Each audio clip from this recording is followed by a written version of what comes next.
Yo, what's up, guys? Welcome back to another episode of Down Unders. And, brother, a weekend of no footy for you with the doggies on the bye, but I know for a fact you still be watching the weekend's footy, bro. How you been? How was the weekend of footy for you? And probably give us your best matchup of the weekend. What was your game of the round? Ooh, it was probably that Raiders Roosters game, which we did predict. I thought that was a really good matchup. 100%. That honestly, that momentum swings were everywhere, just across the weekend in general. But man, how the hell did that Mark Nwanga to Arce try get called a try? Look, when you're in some good form on pulling off freakish tries, it looks like the bunker allow you to get a few more, bro. They lean your way a little bit. Just crazy. Shout out to my Warriors also getting a nice win over the weekend. In a back and forth affair. Again, as I said, momentum swings. 36 to 30, sorry. Bruh, well out. It should have been 36 to 6. But anyway, if Latrell Mitchell was not playing that day, it may have been that score, but Latrell Mitchell was on the field and man, a man amongst boys was in that performance when he came back on and he really turned it on. But shout out to my boys holding him out. 7 tries to 5. Goal kicking probably was a big differential there too. Yeah, definitely. And just another typical Warriors performance, but they're trying to find a way to win and doing enough to win. And, people can sit there and go, oh, well, they had the game in the bag. They should have blew it out. Well, it doesn't matter. You still held on. You're not losing week in, week out, Lockie in the chat. Shout out to Lockie. Have to say his last name to disallow it. You're an egg. You're an egg. And shout out Tans, thank you for jumping in. All right, guys. So yeah, tonight's show, basically, we're just going to run through just a couple of little things into the round. We're going to go through our mid-season report card. So it's pretty much the mid of the season, right? 27 games overall in the season, 24 games per team. So we're about bang on midway, you reckon? Math, it is. It is. It is. So we're going to go through each teams, maybe their expectation, that what they're grading on. So as we kind of discussed in the back room here, so there's certain teams here that we probably didn't think too much of, and they're probably exceeding expectations, so they'll probably get a better score. No matter where they're kind of sitting on the ladder, we're going off of their expectations. So we'll give them a mid-season report card, finish off with our team of the week in that, and move over to our super coach as well, because I know a lot of people will be very curious to see what moves we make on this weekend. So you ready to go, my bro? I'm ready to dive in, brother. All right, sweet. So we may as well start on the news of the week anyway. Reece Walsh returns back for the Broncos, Buzz, and well needed to, perfect time because they are on a massive skid at the moment. Your thoughts on the Broncos in general? Does this help him in any sort of way, in your opinion? Is it what Reece brings back to the Broncos going to be able to change him at the moment, or do you think it's more of a structural, a team issue, as in the fact of that? I think it's a team culture issue, brother. They weren't traveling too well there with Walshy before he got injured, and Broncos fans were calling for his head. They have one good game with Cobbo at fullback, and they start praising and thinking that they're back on track, and who needs Walsh? And well, now they haven't won a game since that game, and we're back to Walshy being back. So I think it's more than any individual player, because you look individually at that team and all the individual talent they have. It's outstanding. It's off the charts. But come together as a team culture, it's just not there. Yeah, 100%. I was actually thinking about this deeply at work today, and the whole chat around, like, there's certain Broncos fans that are already throwing out Madge Maguire and saying, well, he shouldn't be coaching or whatever, this and that. And I was kind of going into thoughts of, like, how hard is it to change a habit of a side, or to do that with a side that he's inherited from the years past? Like the players that he's put in and actually skyrocketed, like Shibasaki and that's playing really good footy in my opinion, like individually. Of course, Paddy Carrigan and Payne Haas are always going to throw out the numbers of what they're going to throw out of. But to inherit the same team that seem to, no matter what, had the same issues, would you allow him to have another off-season here to maybe clean out house or whatever he can do in this aspect to kind of fix up what's going on? 100%. Take a prime look at, Webster at the Warriors, Serraldo at the Doggies. They didn't make finals in their first year, and then now look at them.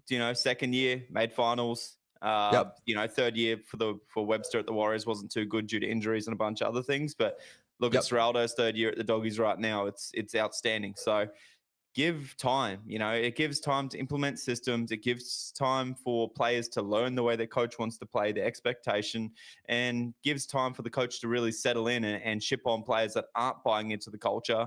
And we'll start to see that that spread like you have through the Warriors and the Doggies, that culture will spread throughout the players.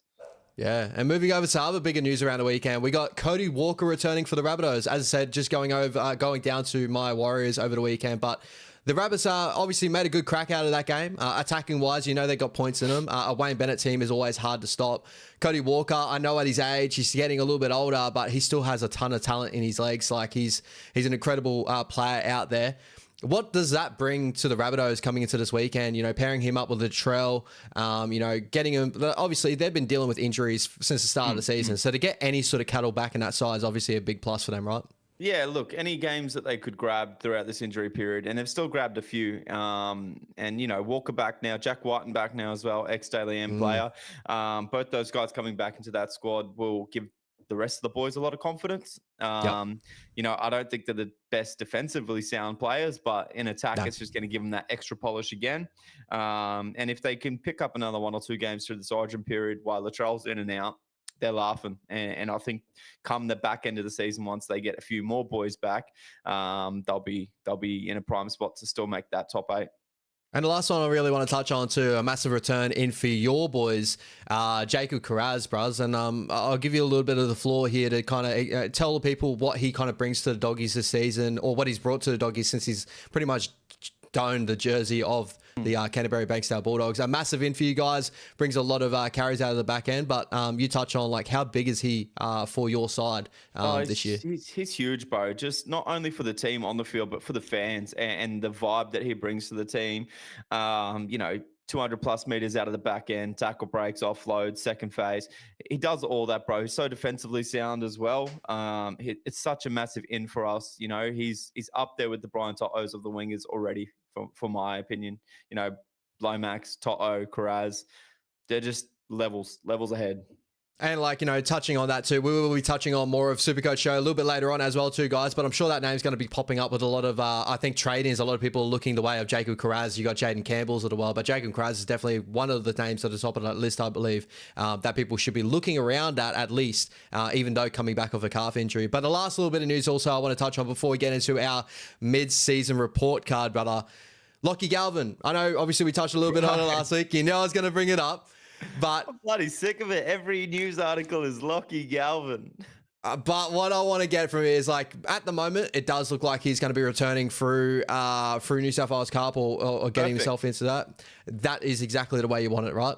That's exactly the way I want it. I don't know why the media is trying to blow it up, saying, "Why sign him then if he's playing cup?" For fuck's sake! I agree in Gus in this scenario where we've got him for 3 years. Not 3 weeks. We don't need to rush him in. The team was still on top at the end of the day. It's starting to make me think that all the news articles around how they treated Sexton and Marnie was actually wrong. It wouldn't surprise me if it's a mutual agreement. The guys still look happy at training. They're still amongst it in the exclusive only members content that I get. They're still in there laughing with the boys, training with the boys. The media just is so toxic, and that's what I'll give Gus. Whether he's baited them or not, he's got them hook, line, and sinker to write and talk about their club and try and throw rocks at what they think is a glass house when it's really not. And they're doing the same thing to the Broncos at the moment as well. It's like Reynolds come out and said, we're not going out there and just giving up and not trying to win games. And that's the way the media is trying to spin it. So the media is really, really toxic. It's all they're talking about is Lockie Galvin. I'm not surprised that he's starting in Cup this week. It's the smartest decision for the Bulldogs to make, unless there's an injury or some more poor form. But coming off a bye and off a loss, why change what's not broken unless it happens again this week where we have another loss and Sexton and Marnie don't play the best? Then you start to look at bringing Galvin in. But there's plenty of the guys that play NRL that are in that New South Wales Cup team that Lockie Galvin could play with in Cup first and then make his way up. I've also seen Mitch Woods is making his New South Wales Cup debut this week as well for us, which is absolutely outstanding. So why not put him there for a week with Mitch Woods? And, both those guys will probably be our future halves anyway. So the media just needs to calm down on it and let it go. Jesus Christ. Yeah, it's all about perception, and like, you know, the media create the perception around like just casual fans, right? And that's the one thing I I don't like more so the media. I was actually speaking to Eshak last night, my missus' cousin, who's also a Doggies fan, and you know, getting his thoughts around the whole, like, you know, Galvin sort of moves and stuff. And I was like, I feel for Galvin, like as a 19-year-old, like I'm feeling like the move going from the Tigers moving to the Dogs, and the way the media have already perceived the situation, it's going to be really hard for him to live up the expectation at this point, because the expectation of him now is to be this next boom, you know, best six or whatever. And if he doesn't hit that very shortly or very soon, you know, which he's 19, learning a new system. Like, they're already, the media headlines are already going to come for him, right? And it's all because of perception. And due to casual fans, they're always going to look at him as an overrated player by that point too. And I can already see it coming out. There's already people always asking, is like, is he really that good? And like, this is the thing, they're putting a lot of pressure on this young kid as in for a move that, you know, may benefit his career. He may go a lot better than what he is at the Tigers, but the only thing is, due to the whole contract scenario and the media, the way they chose to run everything, it's going to be really hard for, even if he does improve like a little bit, people are going to say it's not good enough, right? And like, I feel like he's getting tough. He's in a really tough position for a 19-year-old in first grade, in my opinion. Well, the perception or the expectation, what is the expectation? Is the expectation for him to be the best in the game, or is the expectation for him to be better than Toby Sexton? Because that's who he's signed to be better than at the moment. If you want to go on expectations of who should be the best 5'8" in the game, it should be Dylan Brown, getting paid $1.4 million a year next year, or your Cam Munsters. He doesn't have to be that right now. All he's got to be right now is better than Toby Sexton, because that's who the Doggies are signing to replace. So if the media want to get technical on the expectation around him and stuff like that, well, look at all the 5'8s that are on $750K a year, because that's what he'll be on as of next year. And if he's not living up to that expectation, or the best $750K 5'8", then you could throw stones. But if he's better than those guys getting paid $750, then so be it. Yeah. That's the way I'm going to look at it, because that's what we're paying for him. We're not paying $1.3 million like a Dylan Brown. And like, you know, to take this to is I think this is up to Lockie Galvin as well, in the fact of, like, you know, how he kind of deals with this whole situation. And again, it's not just like feeding into the media and saying like he's got to have these bonker performances and live up to that expectation, but just never give up, never, you know, and I don't think he will. Like, the best part of Lockie Galvin's game is his energy, his intent.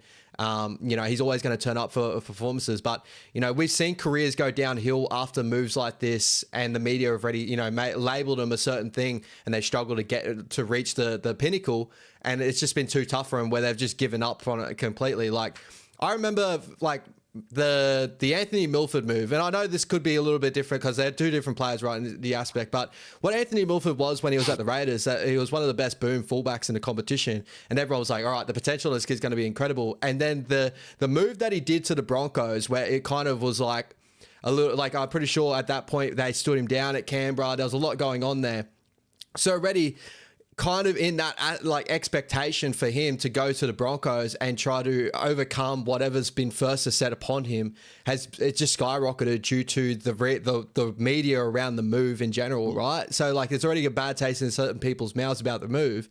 If he doesn't reach that expectation, he's already going to be called overrated, and he's never going to actually get to the point of where people are going to respect him in that sense. Like, for Milford's sense, like, he almost won a Clive Churchill in that grand final for the Cowboys if it wasn't for that great play at the end of it.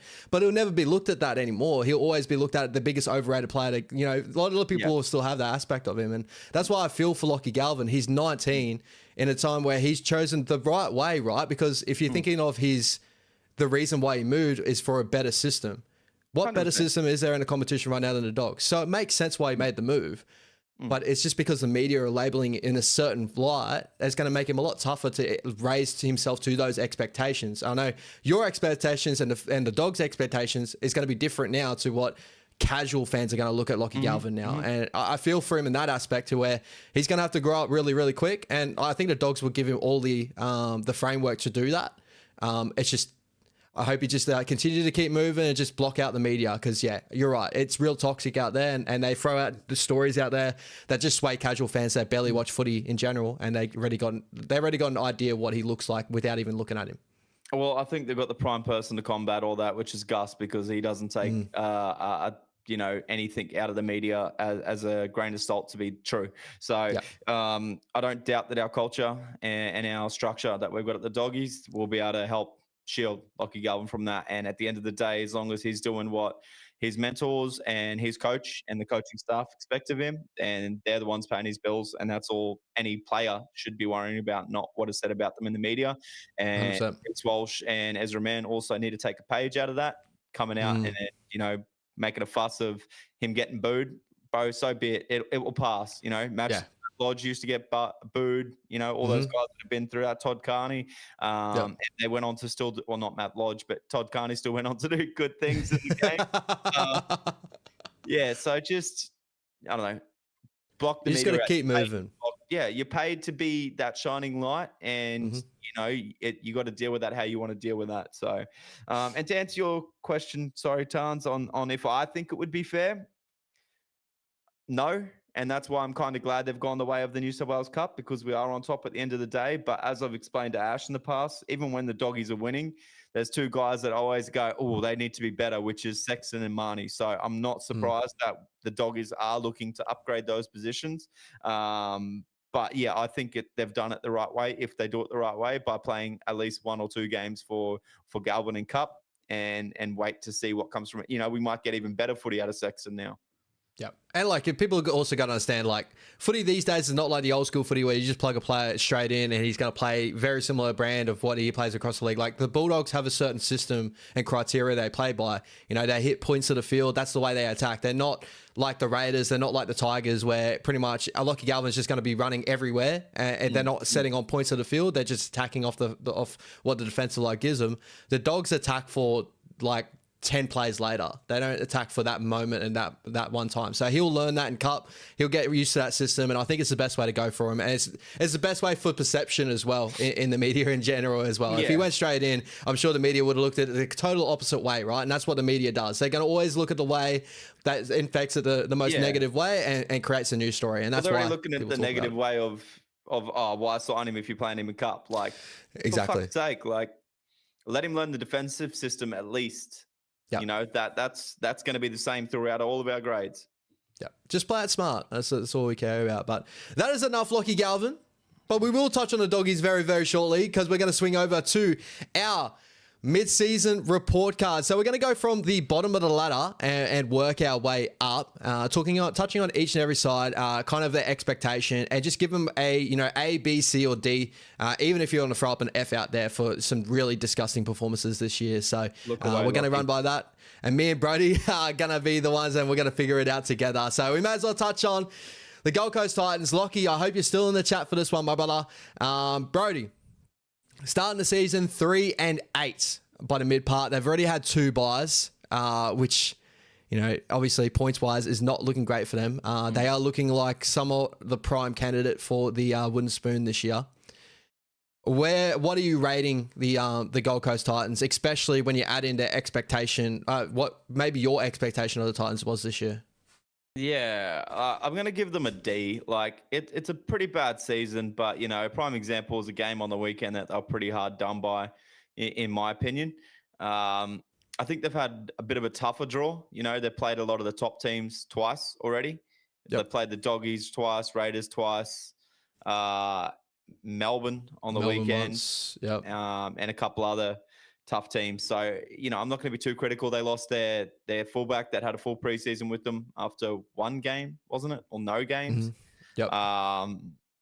So I can't be too critical. And, it's the Titans at the end of the day. Coming from last year, the expectation wasn't too high. Again, their team on paper is all right, but they're not too big of a letdown for me. I'm going to go with a D. Yeah, I'm right there with you. Looking at some of the stats this year too, they are last in defense at 30.7 points per game they're giving up. It's always been the Gold Coast Titans' problem, and thinking they're getting Desi Hasler was going to change that issue. Unfortunately, that just hasn't gone that way just yet.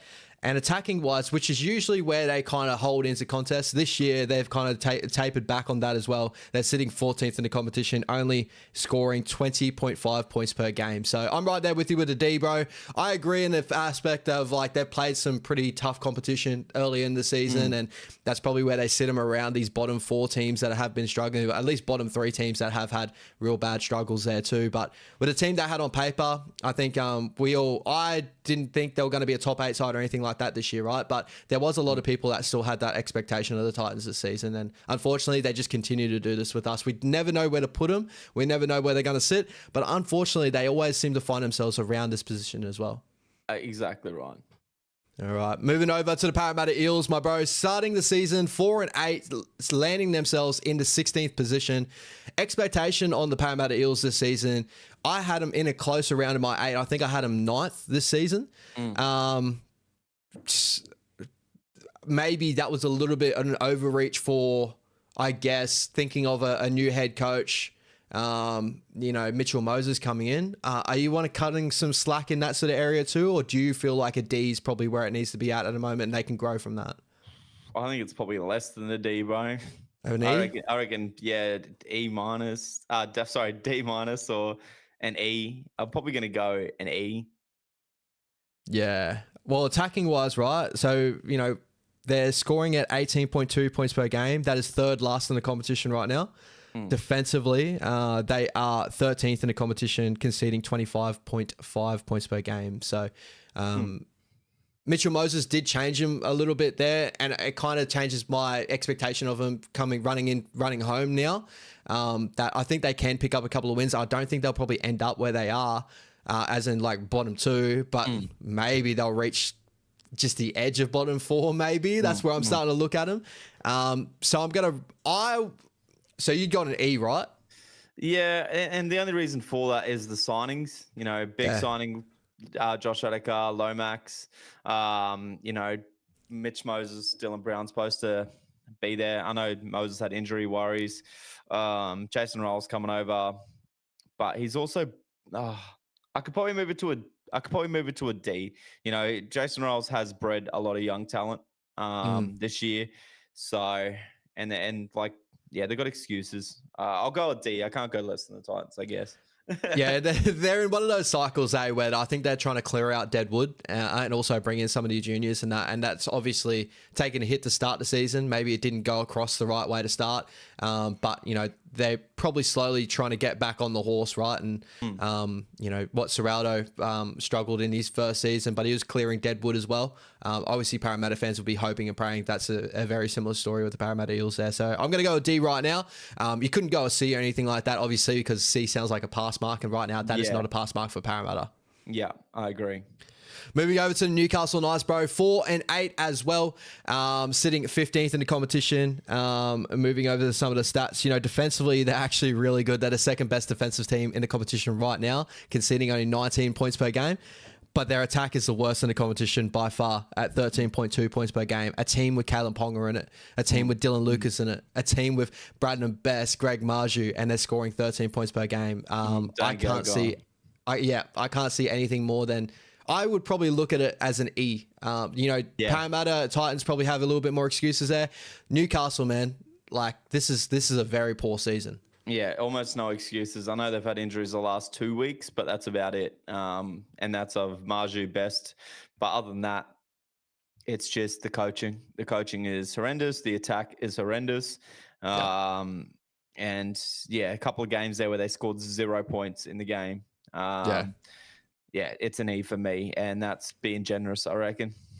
Yeah, it's the biggest variable as Titans are up there, so I guess defense doesn't win games. Then they're the biggest variable in a competition because usually your top 4 sides end up becoming your top 4 defensive sides in the competition, right? I almost don't watch Knights games now. It's that horrendous to watch. You're exactly right there, Kurt. Yeah, it really is. It's a tough watch week in, week out, and how do you see this turning around for Newcastle? Fuck off Adam O'Brien. Pay the $2 million. Yeah.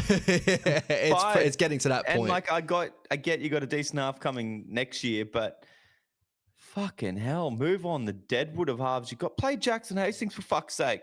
Yeah, it really does. It looks like the writing's on the wall. Like, just play Jackson Hastings, play him for the rest of the season, and see what comes from it. He's probably he'll probably get him to a little bit further up the ladder. Like attacking wise, he got KP to all the right positions to create the attack. I think the Haas merry-go-round is just not helping him. Yeah, if their defense stays at the stats of second best in the comp, I'm sure Jackson Hastings could control a few more games to a win. Yeah, and this is how far off they are from attacking team, right? So they're scoring at 13.2 points per game. The next best is the Rabbitohs, the second worst team in the competition attacking wise. 17.5 points per game they're scoring at. That's like a whole 4 points, over 4 points. And that's big on a point per game average. Yeah, overall. 100%. We're at 15 games, so that's hectic. So E4, the Newcastle Knights, the Penrith Panthers, brother. Jose, we are at the end of this. Yes, we will, tonight. Jose, for sure. The Penrith Panthers, brother, 4-1-7. The one draw in there obviously doesn't really help them in any aspect at the moment. Starting off the season, pretty up and down, right? They started the season with a bang with the Sharkies in Vegas, and then from there, we've been waiting to see the Penrith Panthers of old for a little while now. Statistically, they are scoring at 23.4 points per game, sitting 12th in the competition, and defensively, they are also sitting around about the position 11th, attacking-wise, scoring 22.3 points per game. So your grade from the season, are you taking account of Fisher, Harris moving on, Luai moving on now, or are you going off of the expectation of Penrith Panthers, they were what they were and they should have been better from what they are now? Yeah, well, they've lost players every year, and they didn't use that as an excuse before, and I don't think the Panthers, their system, their club would want that to be used as an excuse now. It should be next up mentality, and it just isn't. Their defenses, dropped from first, second in the comp to, 12th. And 12th. Their attack, again, was up there in the top 4 and is now 12th. 11th. So 11th. So I'm going to give them a D. D, leaning towards an E. A team that still has Nathan Cleary, Isaiah Yeo, Liam Martin, Dylan Edwards, Brian To'o, Isaac Tongo, Moses Leota, Liam Martin, Liam Henry.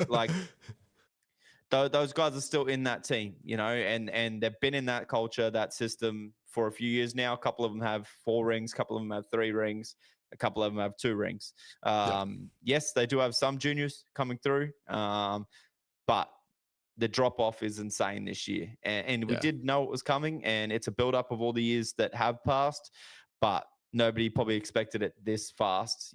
Everyone probably expected them to show a few more cracks and lose a game here and there, but they're at a negative record right now, and their attack has looked hideous in games. Yeah, I'm right there with you, bro. I'm going to go a D. Again, it could get close to an E. I'm just thinking on the top of my head, you pull out Fish, pull out Jerome Luai, but you're 100% right on the opposite end of the scale. They've still got a bunch of talent there. So you could write about that D- sort of range there, especially for Penrith Panthers standards. They should not be in this position. So I'm right there with you in that one, brother. Yeah, just quickly for me, they've got a better team than the Tigers, the Dolphins, the Rabbits, the Dragons, on paper for me right now. Yeah. And they're struggling. Excuses. No excuses there, brother. Moving over to the West Tigers, 5-7 to start the season. A world away from a wooden spoon team at the moment. We'll definitely have to wait and see how the season ends up. But very away, it's like 2 points. True actually. But performance-wise, they've been actually very, very good comparatively. Let's say comparatively Newcastle. I'd probably prefer to watch a little bit of West Tigers games than Newcastle games at the moment. So the Tigers right now, defensively, still not incredible. They are the third last team in the competition, conceding 26 points per game. And attacking-wise, they are sitting 12th in the competition, scoring 21.1 points per game, my brother. So the expectation to start the season, I had them still around that bottom 4 range. Right now, they're just above that. I'm going to give them a C+ from what they have for the start of the season, right? I think they've laid a really good framework. I think what drops them down a little bit is kind of the whole media discussion is still around the Tigers is still there, and they need to clear that out. So I'm going to go a C+, especially from the start expectation. Yeah, look, I'll give them a C+ as well. I agree. I think they've built well, they're somewhat building a good culture there, and Benji's slowly turning the tide. And they're moving out things that might hurt the club talent wise, but culture wise in Lockie Galvin just wasn't suiting, and they've done the right thing there, I believe. So yeah, I'm going to go C+. Yeah, I'm right there with you, bro. And also, like, sitting where they are now, do you feel like their top 8 hopes are probably withered away a little bit more now? Lockie Galvin's moved on, definitely or not. do you think there's still hope there? Nah, look, one win takes you right up into 7th. Yeah, So, but I don't see them making the top 8 still this year. Tigers fans, you'd be incredibly happy you are not on the bottom of the ladder right now. But there's been a couple of times this season I've seen you in 9th, and it just felt like the world was right all over again. I bet they'll probably end up 9th. Yeah. Shout out to the West Tigers. Moving over to the Sydney Roosters, a very weird one to sort of like get expectations on the start of the season, because I think there was a lot of different thoughts on the Roosters to start the season overall. But 5-7, 12 points they've accrued at the moment. Defensively right now, they are, I'm just trying to find it here on my sheet, they are the 4th worst side in the competition defensively, conceding 26 points per game, right there with the Tigers, so they're 50-50 there. And attacking-wise, they are actually the 8th best team in the competition right now, 24.1 points per game. I would probably say a solid C at the moment with the players that they've lost. They've still got some great players there. They got obviously Sam Walker coming back this week from memory. I'm pretty sure he's back in the team list. We didn't touch on that before, but where was your expectation of the Roosters? Are they right where they need to be at the moment when Sam Walker comes back, or do you think they need to be in a little bit better position to get him into that top 8 discussion? I think they're in a good position. They're one win away from being in the top 8 with all the players that they've had out this season and the ones that they lost from last season. So if Panthers fans want to use an excuse from losing players from last year, they've lost probably more, and not accumulated over the years, but from last year to this year, I think the Roosters have lost more. And yeah, with the injuries that the Roosters have had as well. So yeah, I'm going to give them a C+ as well. Yep, right there with you, bro. Expectation now, Sam Walker jumps back into that lineup. Do you think they could be a team, like when you're looking at these other teams there, you reckon they're going to be around that top 8 by the end of the year? Yeah, top 6, I reckon. The competition's open there. The Cowboys, strung together a few good wins, and look, they're in 6th. So I reckon that top 6 is open there for the Roosters if they could string together a few games once their players are back. That's crazy. Well done to the Roosters for, weathering the storm a little bit there 100%. And finding their way back in there. They seem to always do better when, so I wouldn't say better, but they seem to do okay. It will take out those superstars out of the lineup, but they always seem to underperform in a way when they have all their superstars there too. So we'll have to wait and see how that plays out for the rest of the year. But both going C there. Moving over to the Brisbane Broncos. This is a big one here. 5-7 to start the season. A lot of people expectation of the Brisbane Broncos was top 4 to start the season, right? Or around about the top 4, at least top 8. They started the season with a bang, just dominating the Roosters, and ever since then, it's been an up and down track, and now it's starting to become more down than up. Looking at some stats here, they are the 11th best defensive side in the competition right now, 23.3 points per game they're conceding, and they are, let me quickly see here, they're the 5th best attacking side right now in the competition at 24.5 points per game. Sitting in 11th, I couldn't see anything past the D at the moment, especially with the players that they got. You can make a discussion maybe for a little bit lower than that, I guess, but for what they are now, I'm going D. Yeah, I'm going to go D-.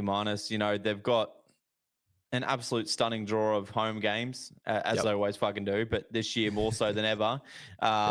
They've got a good Origin draw, and they're not even too impacted by Origin this year, in all honesty. They've got a stacked team, stacked starting 13 team, and they're just failing. They're just failing left, right, and center. So I've got to go D-. Yeah, I'm right there with you, bro. And again, we kind of touched on it before, where they need to fix up on or what they need to do. I think just got to follow Madge in, allow him to clean out house and do whatever he needs to do to get this team humming again. Give him time and space to do so, because what it looks like at the moment, they're still holding on to bad habits from the past, and they just can't shake it at the moment. And it does take a little bit of time for a team to kind of shake those bad habits, especially when all that team is pretty much the same team from last year with a couple of little people sprinkled on top. So give it time a little bit for Broncos fans, but I'm sure they're going crazy out there. 100%.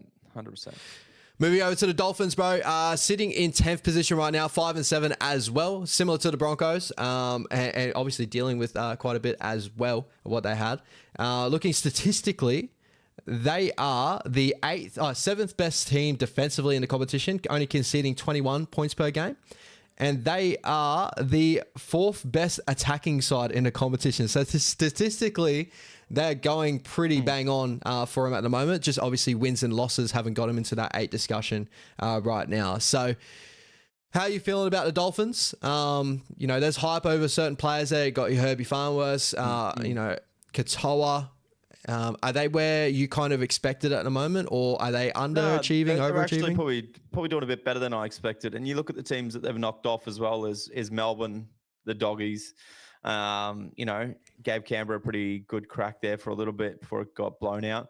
So I'm gonna give the Dolphins a C. I'm gonna give them a C, maybe even a C plus. I agree. You know, they haven't really signed anyone big player name wise, but they're performing pretty well for a team that nobody probably tipped to even have in that top 12, in my opinion. Yep. There's certain people that had it in there, but it was a little bit more of a smoky shout in my opinion, from what I've heard from people anyway. And one thing I give to the Dolphins is, you know, their biggest signing from last year has still not even rolled up, of Thomas Flegler, right? Like one of their biggest signings. And they're having to deal with that, right? They're trying to fill in places wherever they can. They had to deal with the cyclone issue to start the season, and a lot of people were writing them off. Like, you know, to start the season, it looked like they were going to be in wooden spoon contention. But now they've kind of, you know, they found their straps. You know, Katoa is like just stepping up in that 7 jersey. They got a lot of promise, and they could definitely be a side that could be chasing that 8. You know, as you said, they're in discussion right now, but out of all these sides here, they do have seem to have some of the better performances against some of the bigger sides. So who is it to say they can't be a top 8 side by the end of the year? 100%. And Hosea hit the nail on the head. JMK as well, been missing most of the year. Maxi Platt been missing most of the year. You know, add those boys back in and just toughens them up even more. 100%. So we are going a C plus for the Dolphins, or you reckon you want to push it to a B? Nah, not a B. Not quite a B. Still a negative record. Still a negative record. C plus. Yeah, and 100%. Dolphins fans, you know, continue to read it. Like, the Dolphins statistically are a very good side. They just need to get wins and losses on the field, right? And I think that's where it comes down to. Moving over to the Rabbitohs, though, 6-6. Right bang even there at 14 points overall to start the season here. Statistically, they are the 10th, the 10th best defensive side in the competition, conceding at 22.4 points per game. And attacking wise, they are the second worst attacking side in the competition. Kind of shows a little bit of Wayne Bennett there, where they're just finding ways to win games overall, and they're sitting 6-6. You know, when you look at the Newcastle Knights, defensively they're a better side, but they're well off attacking wise, and where they're sitting in the competition. So your thoughts on the Rabbits? They've dealt with a ton of injuries. They've dealt with so many different things, but Wayne Bennett just seems to continue to find a way to have his side around about that 8 discussion to push in there. Yeah, we're just going to go bang in the middle with the C. You know, injury excuses, suspension excuses, everything like that, and just finding a way to still win, finding a way to still be involved in games there. Like, that point differential is not few and far between. So yeah, we're just going to go bang C, and I think now that their players back, we'll see them start to string together a few more wins. Yeah, I especially look at that attacking stat, and I think that's going to jump up fairly quick soon. You know, obviously start of season, not, you know, winning some close games here and there, gritting like Wayne Bennett teams usually do, but scoring 30 against the Warriors over the weekend, they're showing their attacking potential is stepping up. Cody Walker, add that to the mix. Jack White, and add that to the mix. Like, this team can start hitting the straps very soon. So I'm right there with you. I'd probably say about a C plus, just due to the multitude of injuries, right? You know, Cam Murray and stuff like that. You know, a lot of other teams are down the bottom. They're worried about injuries, and they can't hold up a candle to what the Rabbitohs have produced this season for that. So shout out to them. them. Hopefully they continue on for Rabbitohs fans out there. But sitting very, very nice for what could have been their season to start the season. 100%. Moving over to the Red V, my brother. They are sitting 5-6, so not as good as a record as the Rabbitohs, but due to the 2 buys, they are sitting right there with the Rabbitohs and plus a differential as well. They're statistically the 9th best defensive side in the competition right now at 22.2 points per game they're conceding, and the Dragons are sitting 10th best attacking side in the competition. So very mid-pack side at 22.5 points per game. What's Flano cooking? Are you enjoying what Flano's cooking at the moment? Or is the expectation there for you? What are you thinking about the Dragons right now? No, I am liking what Flano's doing there. You know, he's brung in so many youngsters in Hamish Stewart, Dylan Egan, those type of guys, and given them a red hot crack. And, you know, Nathan Lawson now on the wing. And just, if guys aren't meeting his expectations, he's dropping them. And I think that's working for them. It's making the guys want to play for the jersey and fight for their spot. And I am enjoying a bit of the Dragons footy this year.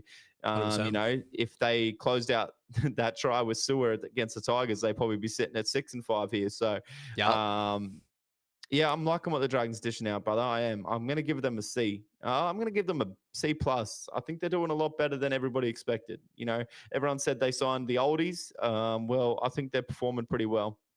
Yeah, 100%. And on you on that point, I'm pretty sure at the start of the season, they had 2 games where they lost, where they scored more tries and ended up losing that game. Remember the Rabbitohs game where they probably should have put a nail in the coffin for the Rabbitohs there. So that adds to their score as well. If they had a couple of things go their way, you know, they would be in a really, really good position, and it would be looking like a B to an A type of season for what he had to deal with there, Flano. But Flano always seems to get the best out of most of his players down there. He's a very hard-nosed sort of head coach, and I think he's doing a great job at the moment to get him sitting in 8th.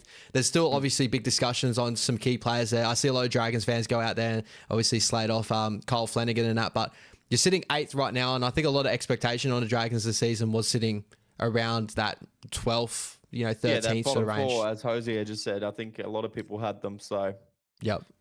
So well done to the Dragons. I'm going to go right there with you, C+. They are lifting my expectation for them. And I think Flano can continue to build with the players that he's got there now. Like, he's already, as you said, he's brought in some young guns that are looking really, really good.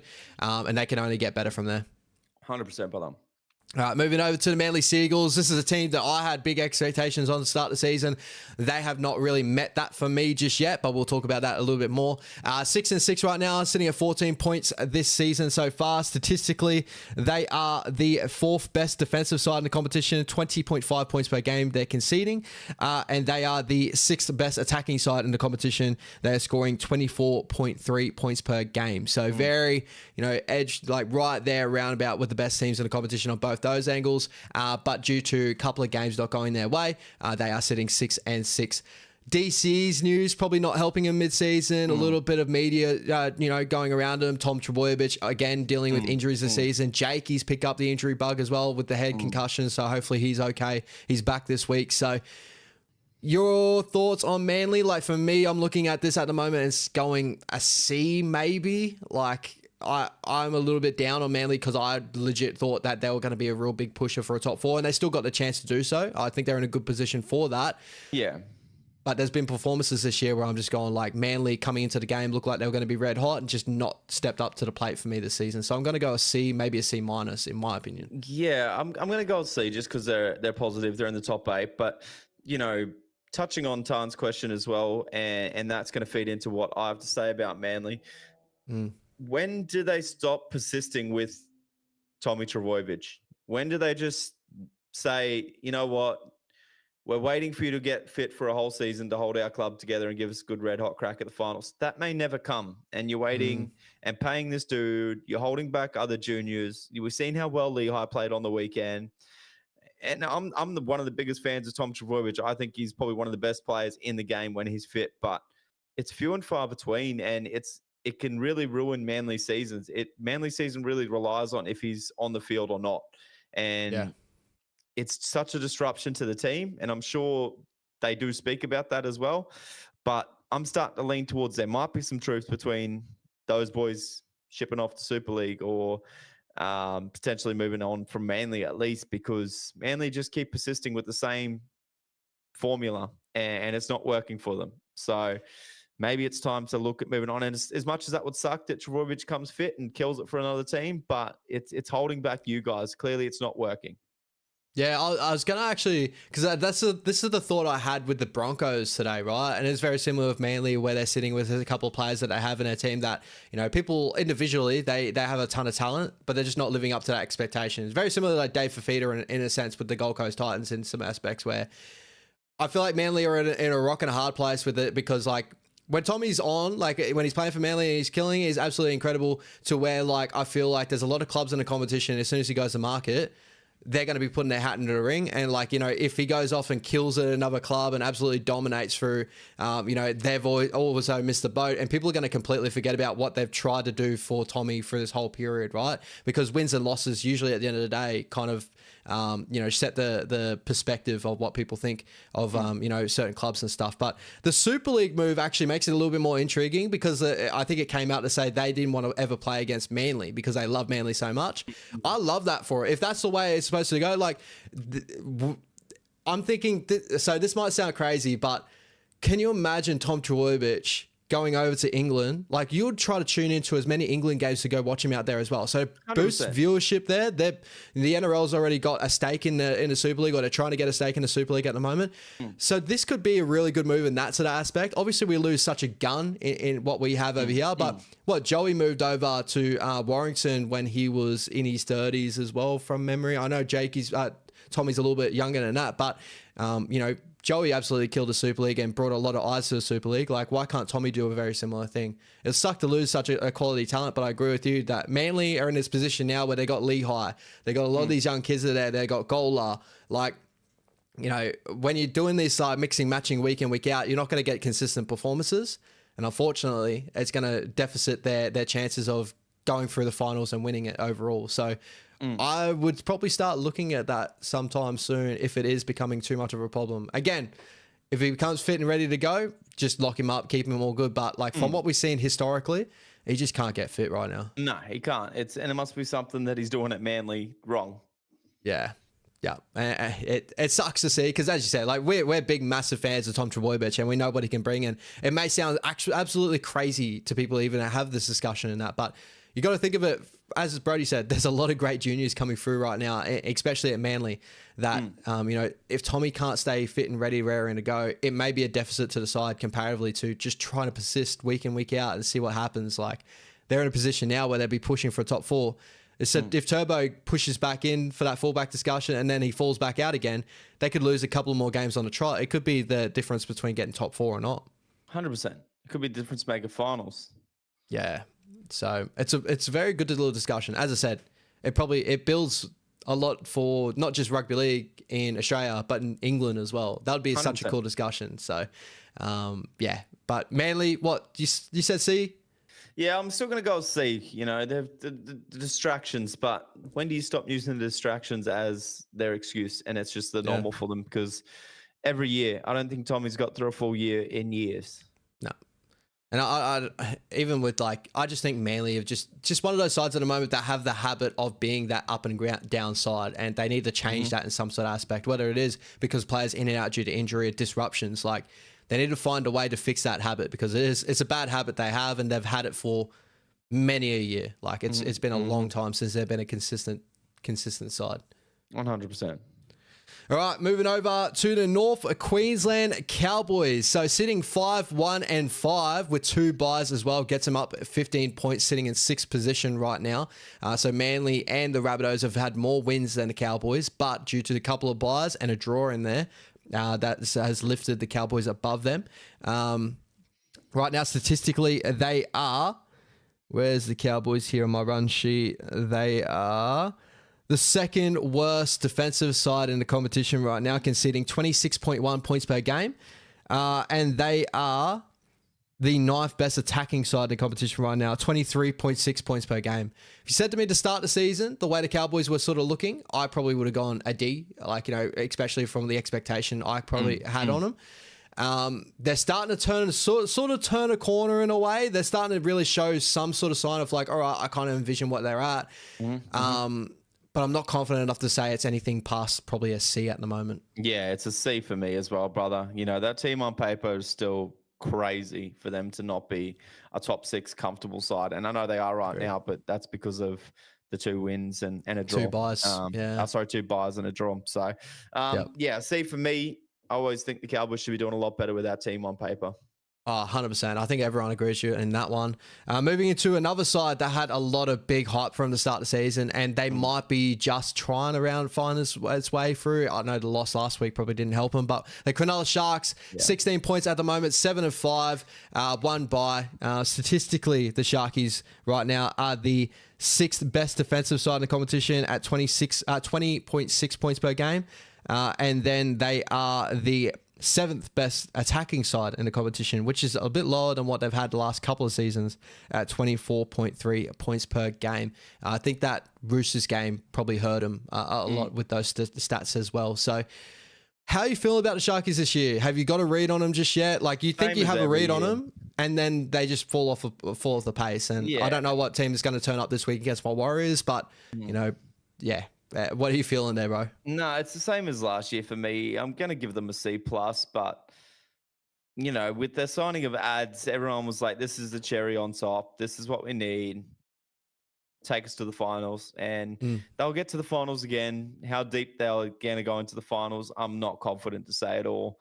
I can't praise them. I can't shit on them. They're just there again. It's just a typical Sharks year again, like last year. So C+ for me. They've improved a little bit. You know, they beat Melbourne in a really good game, but then, as you said, came out and shit the bed against a depleted Roosters side. So I know.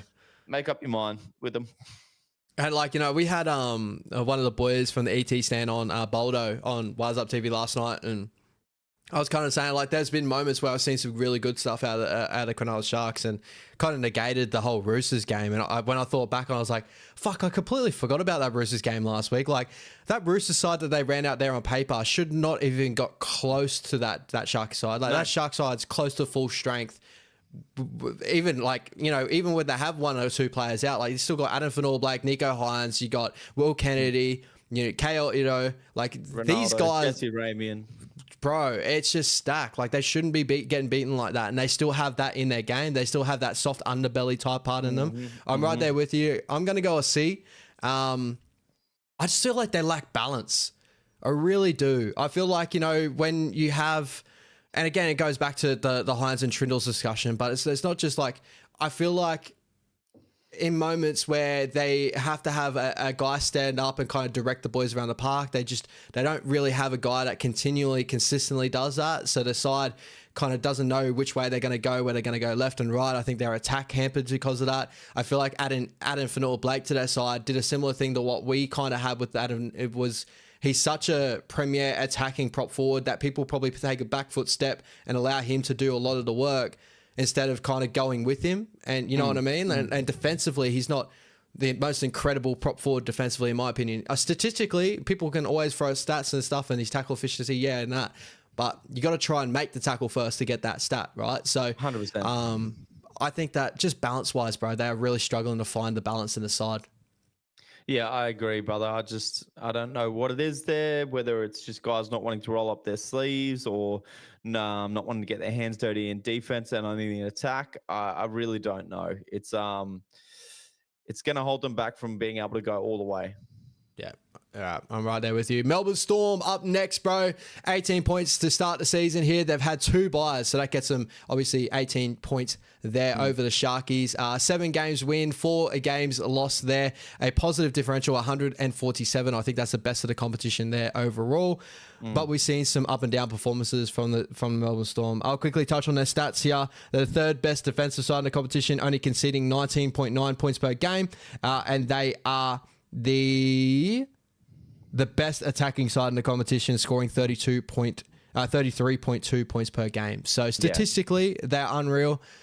Just the Melbourne Storm, there's these performances they have in a moment, whether it comes down to, again, like, you know, a lot of people have injury excuses, but whether they just, I don't know. It just doesn't feel like the Melbourne Storm, even though Melbourne have been playing like this for a little while now. Like, I feel like I feel like there's so much attack predicated now to where like they're losing these close, tidy games that they used to just be known for, right? Those wet games for Melbourne Storm, they used to come out with a W. These days, they just can't, really compete in the wet with some sides. And I'm going to go... I got to go probably a C for their standard. Like, I'm expecting a lot more from Melbourne to start the season. Again, like, statistically, they're right up there, but there's been a couple of games where I've just been like, is this the Melbourne that we know? But then there's been other games where it's like, all right, Melbourne are the best team in the competition. So where are you sitting with Melbourne, bro?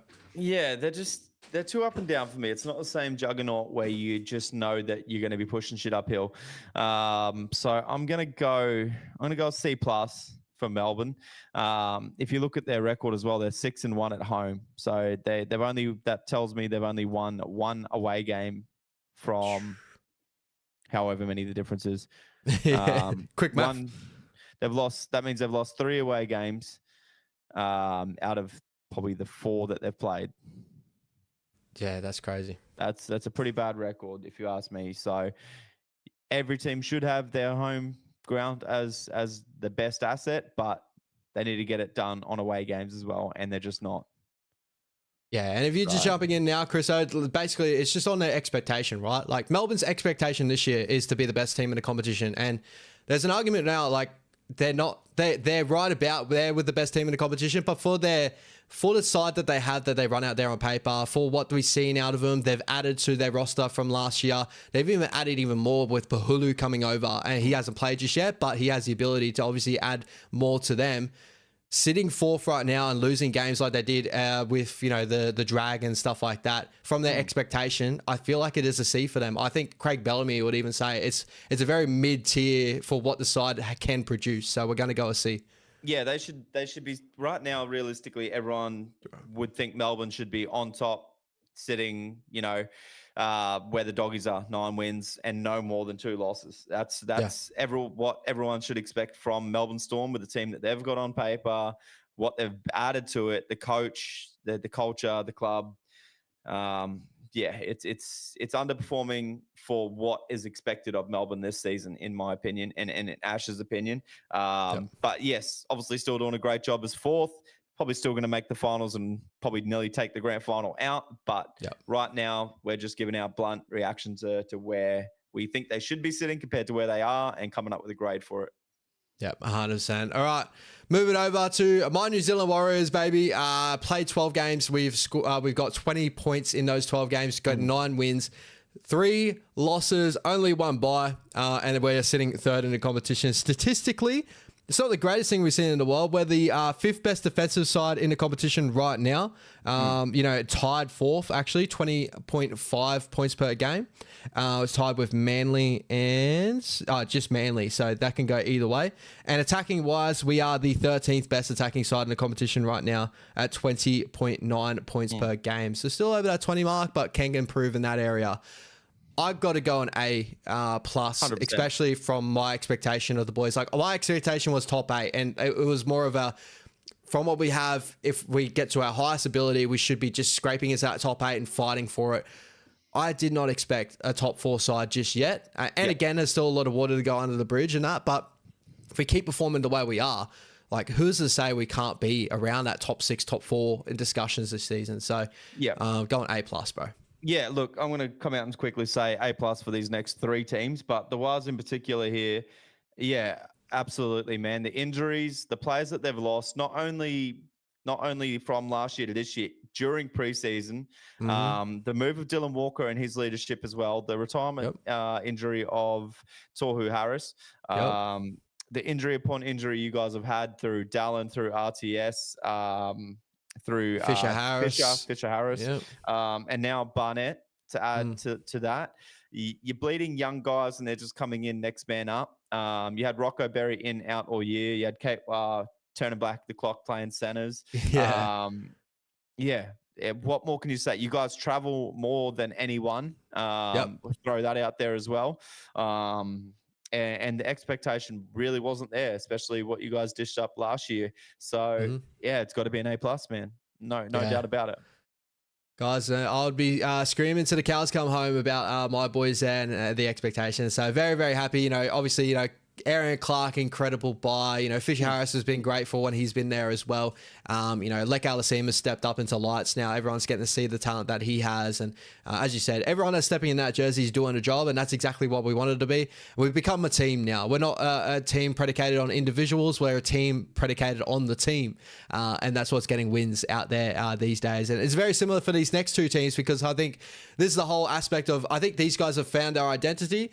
They're playing as a team, and this is what's getting their results right now. Where a lot of these other teams are playing very individualized, their balance just isn't there yet. And I think we'll continue the discussion on there with the Raiders 10-3 to start the season. Who would have thought that? We both expected, obviously, wooden spoon. A lot of people expected around the wooden spoon discussion for the Raiders this season. Egg all over my face for sure. Thinking that maybe they're gonna. I thought they were gonna drop off at one point as well. I think Ricky always has them at the start of the season. Bro, start the season, 13 games in now. Like, there's no drop off right now. So they're playing incredible. What's your thoughts on the Raiders? Again, statistically, they've been incredible as well. Defensively, sitting about mid-pack and 8th, and attacking-wise, they're the second best attacking side in the competition right now. Only team to not have a bye as well. So to dish out 10 wins and 3 losses is crazy. Looks like they've only had 7 of their 13 games at home as well. So it's a 50-50 split there. It's not one-sided advantage like a few other teams get. But yeah, can't praise them enough, man, with how they're going. It's a really is just a team effort, and you can even see Ricky handicapping, Tarpin these minutes, Horsburgh's minutes, to feed the guys off the bench like Uta, Mariota, and Sami. Yep. Simi Sasangi. Yeah. So those type of guys, man, like he's just breeding them experience, and he's doing it such a good way, man. And nobody looked at their outside backs and said, I'm scared of that. I'm not worried about what points they can dish out on us, but look at that, man. What is that? 360? Crazy. That's a great amount of that's 6 points behind what Melbourne have dished out this season. Yeah. And you look at their back line and you go, I don't see it. I'm not worried. But man, they have been performing. Yeah, it's such a tough team to come up against, because you really don't know what they're going to come out with. They got strike players left, right, and center that can really turn it on a dime. They're starting to change because what I continue to look at the Raiders and see inconsistent players, but now they're starting to play a little bit more consistent in moments, or players are stepping up to kind of overweigh the inconsistency of others. Like Tamale has been a massive find coming over from the Dragons would have loved to keep hold of him at the moment, right? Like, just incredible season for the Raiders again. Like I couldn't say I was wrong. I was 100% wrong with the Raiders, and I think a lot of people were, and no one would have expected second best team, and some would argue the informed team in the competition right now. 100%, bro. 100%. All right, last but definitely not least, your boys at the top of the competition, bro. 9 wins, 2 losses, 2 buys, 22 points. Attacking wise, defensively, you're the best team in the competition, and you have known that for a long period of time, only conceding 18.3 points per game. And attacking wise, which is the big key to the Dogs this season, they've improved on an attack just a tad at 25 points per game. Very, very good start, bro. And nothing less than an A+ for me. Again, as you said, these top 3 sides, they're playing like a team now.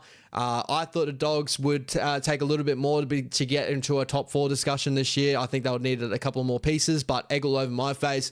It's just the system got even better, and they're 9-2. Like you can't say anything different.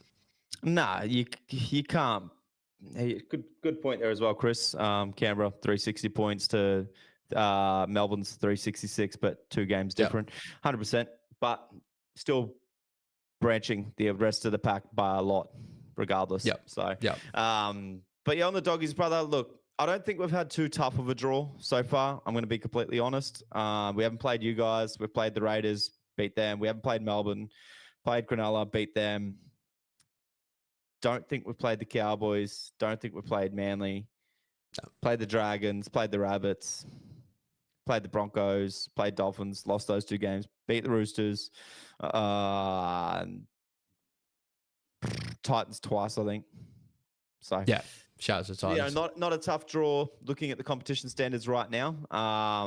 But hey, you still got to win. You still got to win games that are put in front of you, and Exactly. we've done most of those pretty comfortably, in my opinion.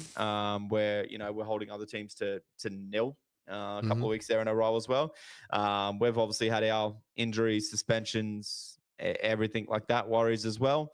But yeah, I didn't expect us to be first at this point. So yeah, definitely an A+ for me. But a lot I still think we can improve on as well, which is the scary part. 100%, bro. It can definitely be onwards and upwards from here because there's still definitely improvement into the side and maybe a couple of personnel that could change and could improve in that sort of area as well. But, from a couple of years back, you wouldn't even thought that in 2 years' time he'd be top of the competition right now. Even last year, there were still aspects of your game where I was just like, all right, it'll be a little bit of time before you see them top 4 and really charging. They're going to be a real tough beat and they're going to be a top 8 side for a little while now. Things usually take time, but the Dogs have done it very, very quickly. And it shows that the high end of this Dog side is fairly high.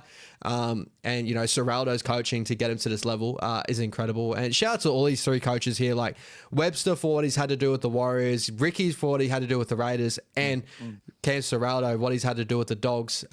They're showing it's just, you got to build a really good culture, a really good balance in your side. And as I continue to say, play as a team and you're going to win games. 100%. And to answer your question, Jose, yeah, 100%. I think the Dogs have a lot of haters, but Penrith Panthers have a lot of haters as well, just because they were winning the comp for 4 years in a row. So not worried at all what other fans, casuals, clubs think of the Doggies. Stats don't lie. Classic tall poppy syndrome. It always happens for the most of them, but you do want to become that team that everyone hates, right? Because that shows 100%. That you're doing something right. 100%. All right. Talking about teams, let's move over to our team of the week, my brother. Yeah, actually, just for your mid-season review, I want to quickly throw a couple out to you off the top of your head. Yep. Who is your top 3 buys of this season so far? 1, 2, 3. I would go Terrell May, just because of what he's produced and what I had expectation-wise for him. I think he's definitely exceeded my expectation in areas. Aaron Clark's second best. I think that he's been absolutely incredible. And last, I probably would say, looking at Tamale, I think what Tamale has produced for the Raiders this season, what they've found in a kid like him, I think he's been absolutely incredible. I might be missing a mark on someone really big there, but I think that they're my 3 at the moment. What's yours? Yeah, mine's Aaron Clark for sure. I'm nodding him over Terrell May just. Yeah. And then I'm going to go with Clint Gutherson as a smoky. Yeah, that's a good one. That's a good one. I know ads has been good for the Sharks, but I think Gutho's brung a lot to that Dragons squad, and he's brung a hard edge to that Dragons team and reliability at the back. Yeah. No, I'm right there with you. My next one for you is, I know the Daily M is the Daily M, but who's your 3 best players so far this year? All right. So 3 best players this season. Is this an order? I could throw out 3 names. 3 names, brother. 3 names. All right. 3 names. One of them's got to be Luke Metcalf, bro. I have to have him there. I'm so happy that we have a guy that's willing to take up that mantle and do a great job there. The other 2, I would probably say, I'm going to go James Tedesco. I think he's been one of the best players of the season, just from what he's come from. He a lot of people obviously are thinking the Roosters were going to fall off completely, and I think he's kind of held them to where they can be when they get their players back. They're going to take a next step. And lastly, I would probably say, I would probably look at. Oh, bro, this is tough. This is really tough. I was thinking someone like Ryan Papenhuyzen or something like that, but there's been inconsistency in his performances. I don't know, bro. You're going to have to help me out here. Give me 2 of yours and we'll think. 2 of mine? Yeah, give us 3. Logie Metz, definitely. Yep. And then I've got 3 others. Critter, Stephen Crichton. He's got to be up there for sure. Yep. He completely blanked on Stephen Crichton. He was in my top 4, but my other 2, brother, is Hudson Young and Payne. Yes. No, I can see that. Payne's been incredible this season. Hudson Young's been the informed edge back rower. You got to go your man Outstanding. Critter too, bro. Critter's been incredible. Critter's in my top 4, brother, and Teddy's in my top 5. So that's probably my top 5 so far this year. I know I asked for 3, but there's a couple there that I couldn't split or didn't want to leave out. No, I love that. I just go completely blank there. I was starting to think, I was like, bro, I'm missing a lot of names here. But as soon as I saw Critter in the chat, I was like, Critter, like, he was incredible in Origin, incredible for your boys. Yeah. What other ones you got, Brass? That's all I've got. That's all you got? Oh, who's your biggest flop signing? That's pretty hard to call. Biggest flop. All the signings have completely dropped out of my head at the moment. I was going to say, like, for some reason, I keep thinking of Fletcher Baker. That was last year. He was fucking awful. Do you want to hear mine? Who's yours? Ben Hunt. Yeah, you could definitely say that. The expectation. Yeah. The expectation there, and yeah, unfortunately, it's him. Yeah, I actually can't go past that, eh? There's no other sign that I've looked at and gone, yeah, they're just completely missed the mark Chad there. Townsend. Oh, yeah, that's a poor one too. Yeah, the Roosters are. But he was always noted he was going to be a backup half, and he got put in a position there where Benny was. He got dropped a lot quicker than he was supposed to. That is true. That is true. Yeah, shout out to that. Shout out to that. Well, while we do that anyway, we'll move over to the team of the week, my bro. I love that. Thinking of our feet. It's great to see. But moving over to the team of the week, bro. Who's your fullback of the weekend? Yep. Let me just pull my team up. My fullback was CNK, brother. Couldn't go past him. Oh, yeah. I love CNK, bro. I'm right there with you. You know that I would have had CNK there in a heartbeat. 340 meters. Yeah, great performance from the man. Yeah. Is that who you went? Yeah, that's who I went. Close second was a Jaden Campbell in a losing Titans squad. 100%. 100%. Moving over to wingers of the week. I went with Tamale, and I went with AJ. I went with Tamale, and I went with Zach Lomax. Lomax was really, really key. Yeah. In a side that lost over the weekend, but I thought he didn't die wondering, backing up from Origin. Yeah, no, he was a killer performance. I just couldn't go past AJ's hat trick and AJ's 200 plus tries. Yeah, 100%. Shout out to AJ. Centers of the week, bro. I went Jojo for feeder, bro, in another losing squad. He was really good there, and agreed. I couldn't split Sean Russell and Casey McLean from the same game. Ooh, I like it. I like it. I think Sean Russell was really, really good, eh? Yeah. And shout out to Casey as well, stepping back in and doing a job. I went Moses Sully and Stafford Toa. I thought Stafford Toa was incredible. He always seems to play good footy against the Cowboys. That was a beautiful try he scored. Bro, and Moses Sully running for 200 meters and that, he's been a consistent center for a little while now. I just think, Dragon's just been an up and down squad. He doesn't get a lot of raps, but I love Moses Sully. I reckon he's a great little player. Yeah, he just got to get fit, got to get into the games. Yeah. 200 meters are the best. Did a lot of good work defensively out there too. So shout out to Moses, definitely.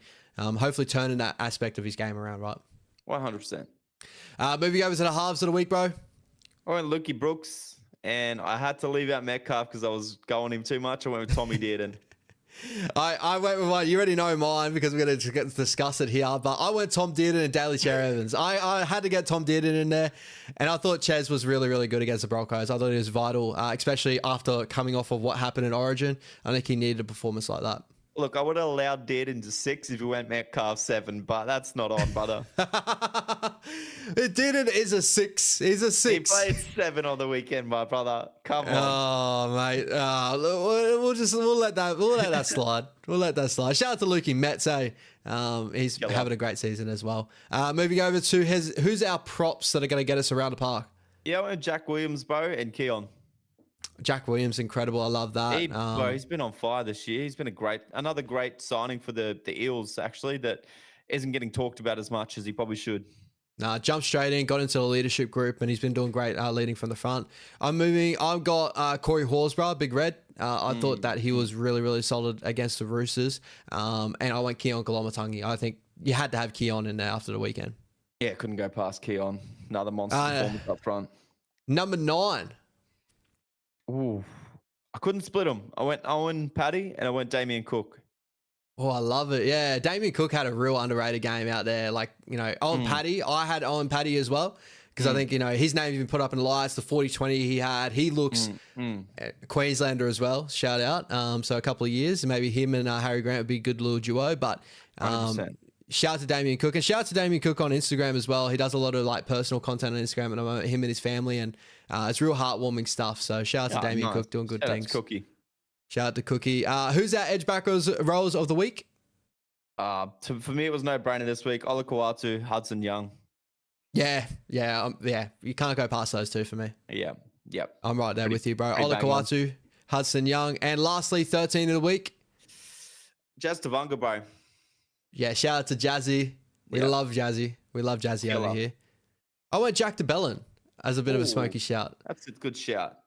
I thought he was really I thought he was really, really good. He stepped up in that role as well. And it's just a key leader in the middle there. So I wanted to shout him out after good performances. Bro. Killer performance. All right. Moving to hit of the week, bro. Who we got?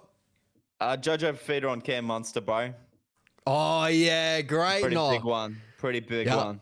I love that. I went Hudson Young on Teddy while kicking. Yeah, poor cat. I knew that one was coming. It's the second time Hutto's done that to someone. Yeah. Incredible. I think he did it to a Rooster last time too. Maybe Savala? Oh, I can't remember now. Yeah, I think he might have. Yeah. Anyway, shout out to Hutto, just taking out kickers left, right, and center. Try of the week, sorry. The Leckers for me, bro. Some beautiful moves there. Yeah, shout out to Lecker. I didn't want to be biased too much, but I went Stafford Tyre. Very similar, sort of like a lot of passes, offloads. Stafford finishing it off. Yeah, I think he broke 4 in the end to score that try. Yeah, as I said, he just loves playing the Cowboys. yeah, apparently so. Player of the week? Keon Koloamatangi. Yeah, I thought he was incredible. I went CNK. I had to go. Shout out to my boy. I think he's got to be up there for one of the most underrated fullbacks in the competition. I think he's underrated in Warriors fan base fandom. I don't know. He's underrated as a whole, brother. It doesn't get any raps that he deserves. No. And lastly, egg of the week. For me, it's Broncos supporters as a whole, brother. Oh, brother. Enough said. I'm right there with you, bro. It's been a tough week for Broncos. It's Broncos out there, but man, just get behind your boys. Get behind your boys. Yeah, it's either that or it was Queensland for not kicking at Spencer, but I couldn't bring up the origin again. Yeah, I was going to say leave that to last week. Yeah. Nah, I'm right there with you, bro. Broncos fans out there, just be better. Yeah, just be better. Yeah, I understand it's hurting right now, but be better. Just watch a game a bit more instead of just calling for everyone's fucking head as well. Shout out to the boys out there. Moving over, let's run through the games of the weekend, bro, and then we'll shoot off to some Supercoach before we go, yeah? Yeah, sweet, bro. All right, first game of the weekend, we've got Newcastle Knights versus the Manly Seagulls at McDonald Jones Stadium. Fuck, I'm not even watching this game tomorrow night. I'm going to sleep. I can already tell this is going to be a game where I'm just like, half asleep and just not into it. But Manly won 12. Yeah, do we need to touch on it anymore? But Greg Marge has been named in reserve, so maybe he'll be a late inclusion there, but it doesn't change too much in my opinion. I'm going to go Manly 1-12. Yeah. Let's leave it at that. Move on to some more exciting games. Boring game of the week. This one. This one. This game is going to be a nice one too. The Melbourne Storm versus the North Queensland Cowboys at Amy Park, 6 p.m. on a Friday. Both these teams are close to pretty much full strength, actually. Harry Grant comes in for the Melbourne Storm. And not too many changes for the Cowboys I see here either. So who are you feeling in this one? Melbourne at home have been a real tough task for any side in competition. Do the Cowboys hold a candle? They hold a candle. I'm going to go Melbourne 1-12. Are you thinking more night footy for you, Melbourne? No, I just feel like Cowboys have points in them, and Melbourne are leaking a few this year, and I think the Cowboys could keep it close here. Yep, I'm going to go Melbourne 13 plus. I think they can probably stretch it out later, just due to Cowboys defense. Like at times, I think Cowboys obviously attacking wise they can hold it with a candle in them, but I think if you allow Melbourne to get too much of a roll on, they can obviously make you pay. So I'm going Melbourne 13 plus here. Okay. 445 for the Cowboys, though. Yeah, it's nice odds. Melbourne 1-12 would be nice odds as well. Shout out to that. The Dolphins versus the Dragons at Suncorp Stadium, my brother. We got Hamiso back in that fullback position. We got Jeremy Marshall-King been named in the reserves. Yes, he has been. And maybe our boy Maxi Plaff. And our boy Maxi Plaff is back there too. With the Dragons, no Jaden Sewer. So they bring in Toby Couchman on the edge. That may be a late change with Raymond Faitala-Mariner. He started there last week as well. I don't know why I missed that. Yeah, true. Your thoughts on this game here, bro? Do you think the Dolphins maybe a little bit too gritty, or this could go 50-50, I think? This one's going to be a tough one. I'm going to lean towards the Dragons 1-12 with Tui Pelotu back, who I also potentially looked at for Supercoach. Yeah, that's nice. Yeah, I like that shout. I'm going to sway to way of the Dolphins at home for me, 1-12, but this is a game that can go both ways. And when you're seeing $2.50 close to it for the Dragons, that's a little bit of value for a team that can go 50-50 here. If Maxi Plaff plays, I'm changing Dolphins 1-12. I love that dude. Let's jump on it. Dolphins 1-12, baby. Moving over to the Sharkies versus the New Zealand Warriors at Shark Park. We know that being a slippery track out there.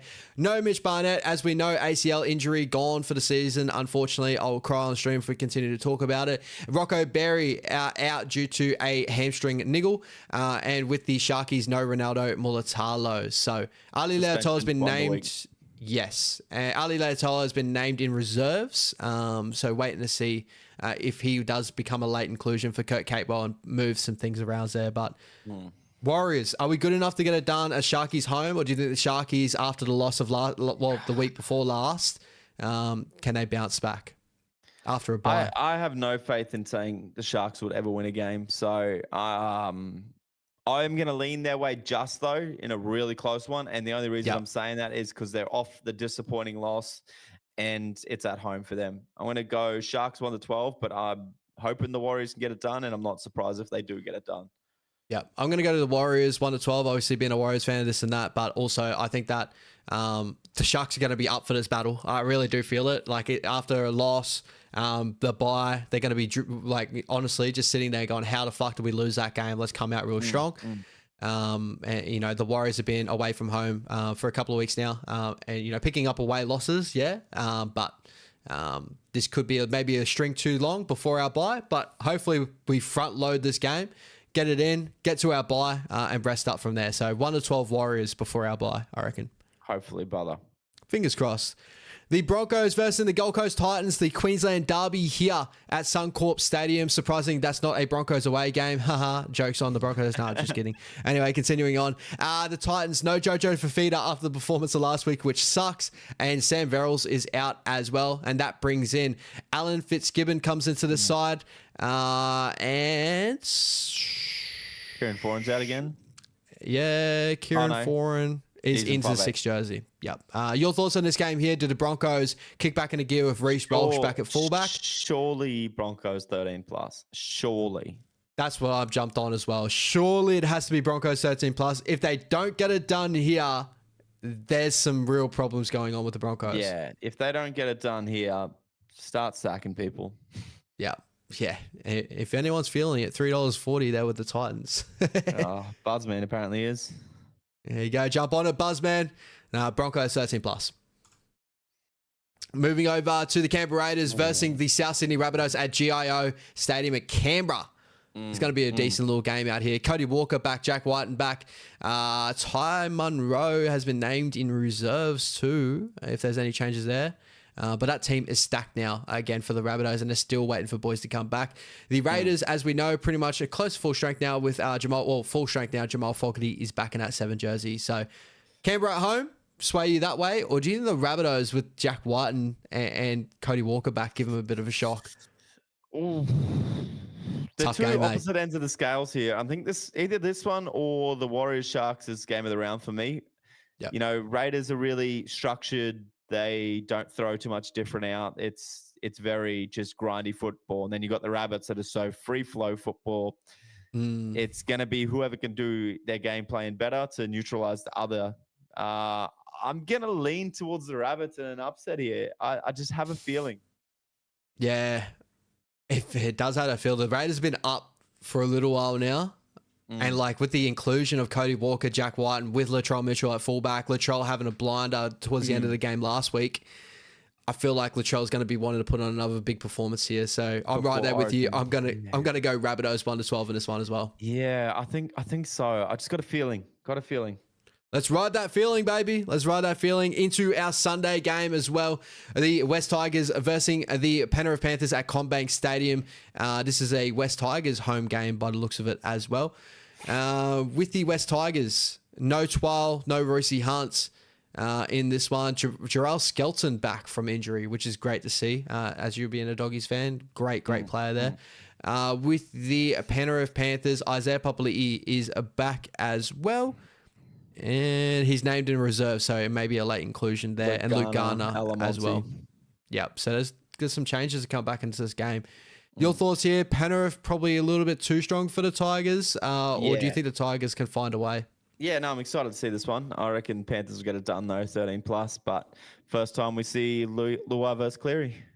Yeah, that's a really, really good little aspect to this game. Storyline game, yeah? Yeah, 100%. So, but yeah, Penrith 13+. Oh, do you reckon Luai will make it a real a 1-12 contest here? Nah. Nah?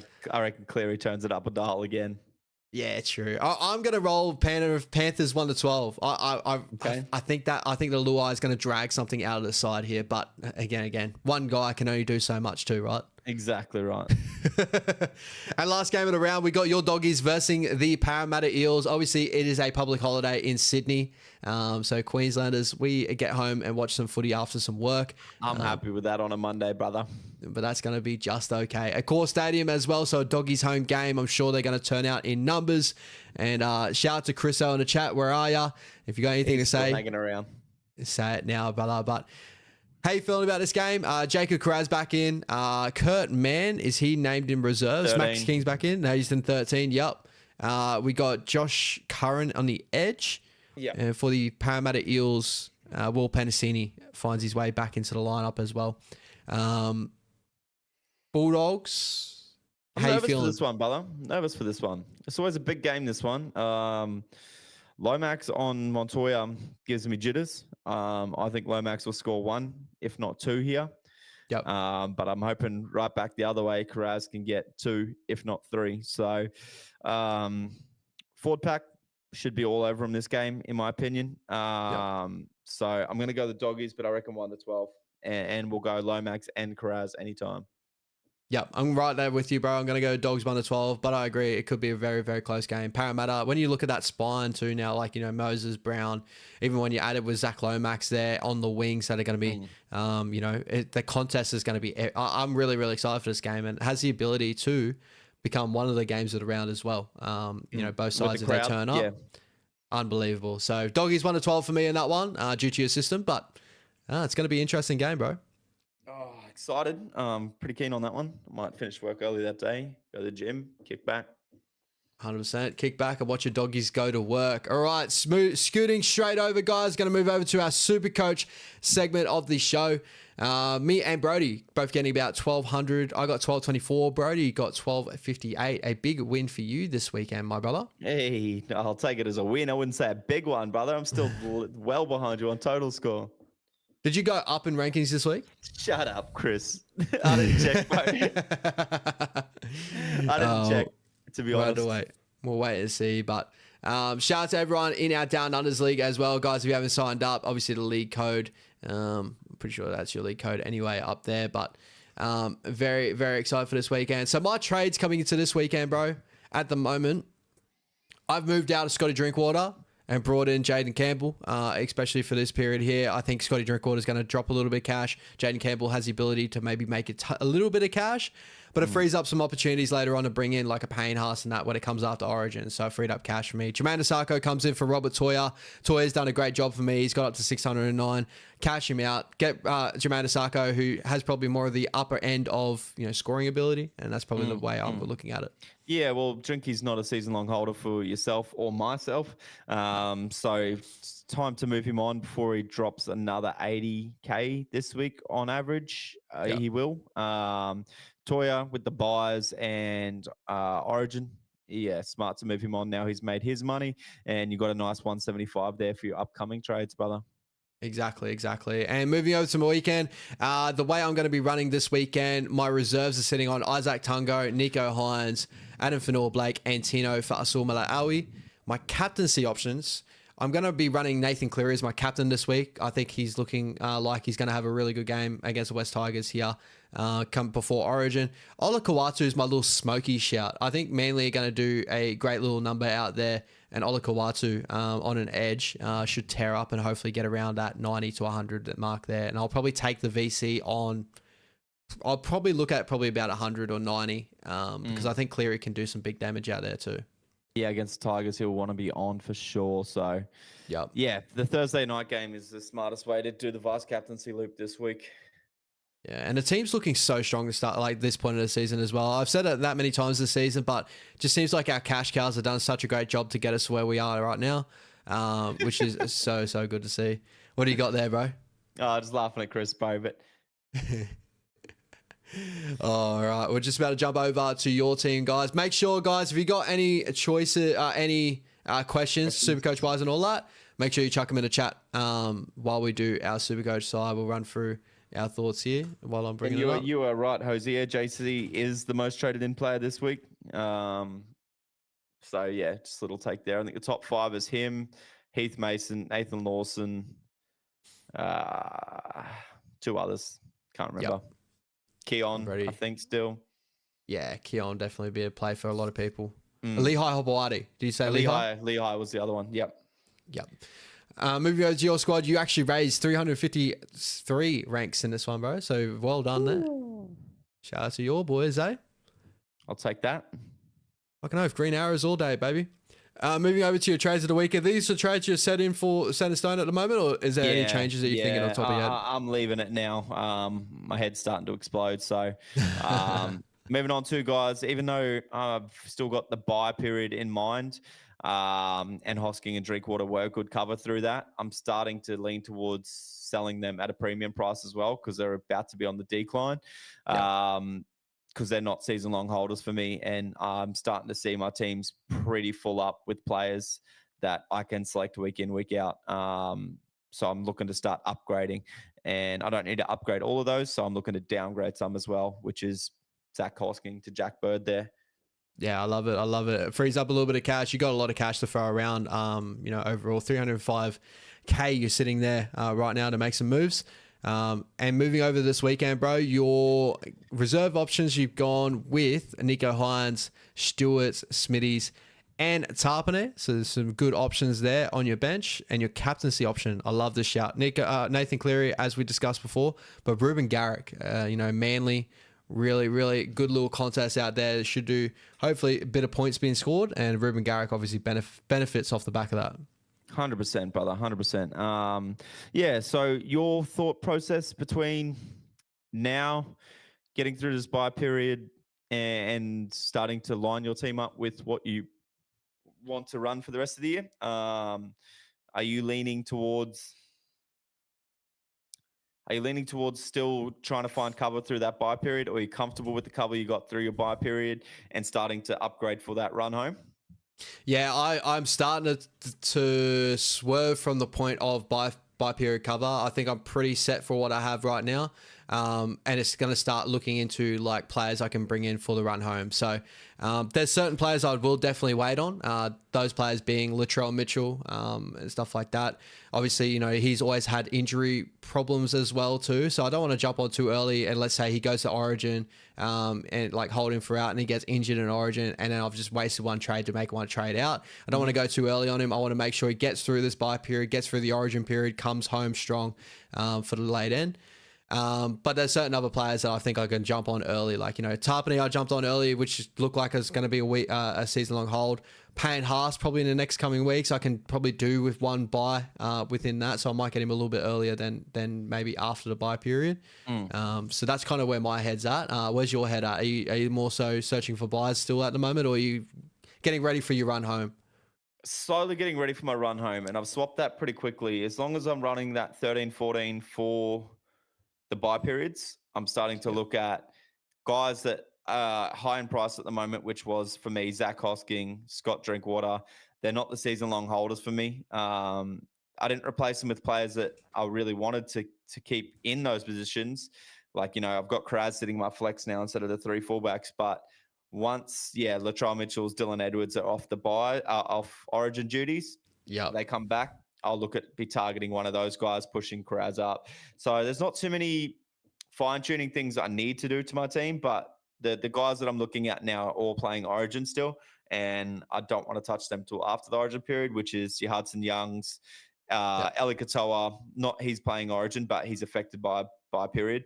And Hamole Olakuatu, Zach Lomax, Brian Toto, Latrell Mitchell. All those guys I don't really want to jump on until after this bye period. So right now I'm just trying to store some cash as well as run a good solid 17. I'm running on a good 16 this week. I'm not in love with the Smithies and Stewart as reserves, but I'm hedging my bets to not lose 80K on Drinkwater this week. I could have traded out Toya this week to get Karaz like I wanted, but I'm waiting that week just because I don't want to lose that cash on Drinkwater and wait 3-4 more weeks for him to get back up to that. Yeah, and that's a trade that I could be looking at. I'm pretty sure I'll just miss out on Karaz price-wise now. But maybe within the next coming weeks, I can look at a Karaz, and he's probably a guy I could look into before, the bye period finishes for the run home sort of thing. Like, because Karaz is, for me, is like a keeper type. Like, you want to have him in your side to run home. Brian Totos and stuff like that. Those are the other guys we'll be looking at. Yeah. So that would probably be a go very, very shortly as well. Jumping in a couple of chats that we have here as well. Jose coming in with the no questions, but I traded out Yongi for Campbell. That's a great little trade, I think. 100%. A lot of attacking upside. He also traded out Hosking for DeBellin to afford Campbell. I like that as well. Hosking is probably capped at his price now. He'll lose on average about 60K this week. Not on average, around about 60K this week. And Ricky's rotation at the moment is a bit... Sorry. His rotation at the moment is a bit all over the place. Yeah, so 100%. Smart move to move on from Hosking. Yeah, 100%. And it looks like, Jack DeBellin's got a starting spot this weekend with a couple of things going on with the Dragons. So who knows, his minutes could increase in areas as well, and you could have got on a winner pretty early on there. Jose also, I'll be keeping close eye on JMK if he plays this week. Need a hooker that I keep for the rest of the season. I think, like, hooker-wise... He's not a hooker to keep the rest of the season if he's in and out, brother. It's tough, man. Like, the hooker position is really tough this season. No one's really scoring gangbusters there. Like, you could go Cam McInnes, he probably would have been a set forget, or you have Blake Brayley, who's done a fairly good job for you. It's not been a year of Harry Grant just blowing the competition out of the water. It's been a year of a lot of these other pieces doing a well enough job to keep you around about. Yeah, for me, if I want to upgrade a hooker once I've got my team set in stone and I got the trade there to make, it'll be Connor Watson for me once the Origin period's done. Yeah, 100%. Buzzman has traded Connor for Hopewadi. Connor Tracy, is that? I'd say so. Assuming. Yeah, I'm assuming. I like Lehigh even when he's on the wing, but obviously there's a big dip there in points when he's on the wing. I've only steered away from Lehigh because I don't know where he's going to play week in, week out. That's really all. And with Cherry Evans and Turbo out of the team, it will limit Hopewadi's scoring ability. Yeah, I feel like for me, and this is contradictory because I brought in JC this week and I think he's a top traded, but I think there's a big crowd going to Lehigh Hopewadi as well. So I kind of like, I've always been a guy that kind of like, all right, that's what the crowd's doing. I might look at some other options around about so I can do a job there too. And as you said, there's other aspects to Lehigh that could change his scoring output and stuff like that later on. So I don't want to get bit by that. This, though. You only went back to JC because you had him at the start of the year. It's not a jumping on him at the moment because the crowd is moment. No, exactly right. I had him in there before. I dropped him out due to the injury and just coverage of that period. And he's a guy that can end the season with my 5'8", with where I don't see Lehigh being a player that I can end the season with. No, I agree. Fuck, Lukey Metz is killing us, bro. We called that at the start of the season. He played shit for 2-3 games. Traded him out. Yep, great. 127 he got over the weekend. Shout out to Tans there. Unreal. Yeah, Tons. Just by all means, don't stress too much about the cash. Just learn, have fun. Me and Ash have only, for me, I've really only dived into the break evens and trades and stuff and the cash this year. And I've been playing Supercoach for years upon years. Before I'd just trade in who I wanted, who was scoring well. But now it's more of a structured thing. Yeah, there's many different ways you can play Supercoach. You just have fun doing it, and that's all that matters. Or, you know, when you get too in depth into it, you become like us and stress about trades week in, week out. Oh, non-stop. Human Passport, I had to trade Mitch out this week. Yeah, I know. I don't want to talk too much more about Mitch. I'm going to cry. Sad. Jose, so glad I don't have Ponga anymore. Agreed. Yeah. Look, we all kind of sold him at a Ash picked him up at you picked him up pretty cheap and sold him again. I sold him at a pretty good premium. And probably the last couple of questions here, guys, before we jump off. Jose, is Garrick a sell? He's bottomed out now for me, so he's not a sell. If anything, he's a hold now. I'm right there with you. You know, he goes Newcastle, then Gold Coast, and then a bye, and then he's got West Tigers South. So that's a good chunk of games, so he can score some big points and hurt you if you trade him out. So I'll probably hold on to him for now. And as you said, he's probably bottomed out in price. Like, he doesn't really go under that 500k mark in general. No. So, and he has the ability to go up to 800k as we've seen. 100%. So I'm holding Garrick, and he might be a season-long holder for me. The only way I'll maybe upgrade him is to a low max. I just want to quickly see. I'm going to go filter on CT Dub and who has been the top scorer. So he's the third best scorer in Supercoach right now. If for CT Dub, Ruben Garrick. So like, he has the ability to be the top scorer of Supercoach for CT Dub as well. So I'll hold on to him, bro. I don't think there's anyone I'll be looking at that would be doing enough of what Garrick does. He's just hurt me this season, so I just don't want to go back. I'm going to say the same about Osako, and you've gone for him. I know, exactly. We just switched it around because you brought in Garrick, I brought in Osako. We just want to get into, we just want to share the pain. You know what I mean? Share the pain. 100%. And I'm seeing that, you know, a lot of news around super coaches this time that are on social media saying now is where teams break open. Here come the ranking differences, because a lot of people are going to be going different ways. You can't follow the crowd forever now, because people will be in different price brackets and cash available and trades left. And yeah, it's going to be all over the place. So it's pod season, baby. That's where it starts. That's where you want to be differential and you want to rise up the ranking. You've done a very good job to get to your base rank. Now it's time to shoot up them ranks. Lastly, before you end off, he traded Olakawatu for Barnett too. I feel sorry for you. He's traded in Olakawatu for Barnett. Yeah. Sorry, I thought you meant he traded in before Barnett for Olakawatu. No. That's all right. I like that.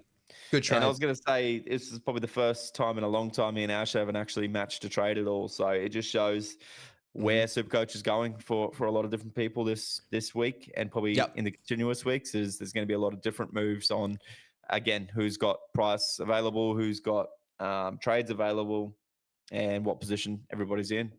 And this is where you can have fun with it. You know, you see a player that looks like they're going to have some decent scores coming up, chuck them in there, because a lot of players probably wouldn't be looking that way, right? Like if it's not like, let's say, Greg Marju that's maybe coming back from injury, or, you know, even you can go those ways for points differential. Like, you know, you could, it's usually the way you can make up your rank. Just go differential players and have some fun with Supercoach for the run home, and maybe it could boost you into the top 1,000. Who knows? Yeah, take a few risks. May as well, man. May as well. It's the aim of the game. But anything more you want to touch on before you jet off, bro? No, that is it for me. Let's get through Origin on Supercoach and then get back to some stable ground. Yeah, please do. Please do. All right, guys. Thank you so much for joining us again on another episode of Down Unders. Hope you guys enjoyed the mid-season report card. We might do a little bit more of predictions than that for our run home, maybe next coming weeks as well. So we'll wait and see how that plays out. But Chris, lastly, score prediction for Parramatta and the Dogs. 64-4. He's gone 64-4, the Parramatta Eels. 28-16. He's going to hit the nail on the head here. All right, Chris. So enjoy the night, guys. Take it easy. Obviously, no show Thursday nights anymore. We're going to combine everything to the one night at the moment. It just seems to roll a little bit better. But keep an eye on all your social medias and stuff like that, guys, for anything that pops up and that. And hope you guys enjoy the weekend of footy. Up the wires, baby. Enjoy, guys. Take it easy. Let's go.